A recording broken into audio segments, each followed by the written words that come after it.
حضرت عبداللہ بن شداد رضی اللہ عنہ سے مروی ہے کہ بنو عذرہ کے 3 آدمیوں کی ایک جماعت نے نبی پاک صلی اللہ علیہ وآلہ وسلم کی خدمت میں حاضر ہو کر اسلام قبول کر لیا۔ نبی پاک صلی اللہ علیہ وآلہ وسلم نے صحابہ کرام رضی اللہ عنہم سے فرمایا کہ ان کی کفالت کون کرے گا؟ حضرت طلحہ رضی اللہ عنہ نے اپنے آپ کو پیش کر دیا۔ چنانچہ یہ لوگ حضرت طلحہ رضی اللہ عنہ کے پاس رہتے رہے۔ اس دوران نبی پاک صلی اللہ علیہ وآلہ وسلم نے ایک لشکر روانہ فرمایا تو ان میں سے بھی ایک آدمی اس میں شریک ہو گیا اور وہیں پر جام شہادت نوش کر لیا۔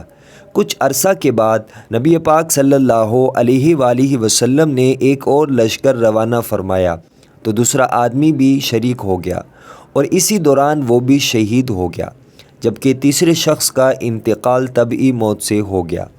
حضرت طلحہ رضی اللہ عنہ فرماتے ہیں کہ میں نے خواب میں ان تینوں کو جو میرے پاس رہتے تھے جنت میں دیکھا۔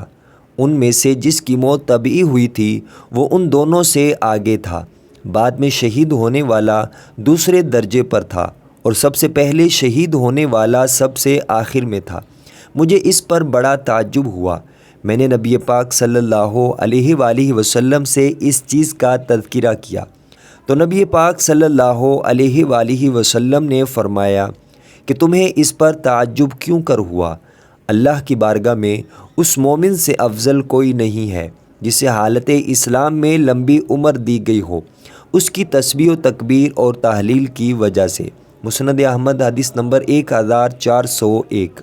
حضرت ابو ہریرہ رضی اللہ عنہ رسول اللہ صلی اللہ علیہ وآلہ وسلم سے نقل کرتے ہیں کہ آپ صلی اللہ علیہ وآلہ وسلم نے فرمایا، بوڑھے آدمی کا دل 2 چیزوں کے بارے میں ہمیشہ جوان رہتا ہے، ایک تو دنیا کی محبت اور دوسری لمبی لمبی تمنائیں۔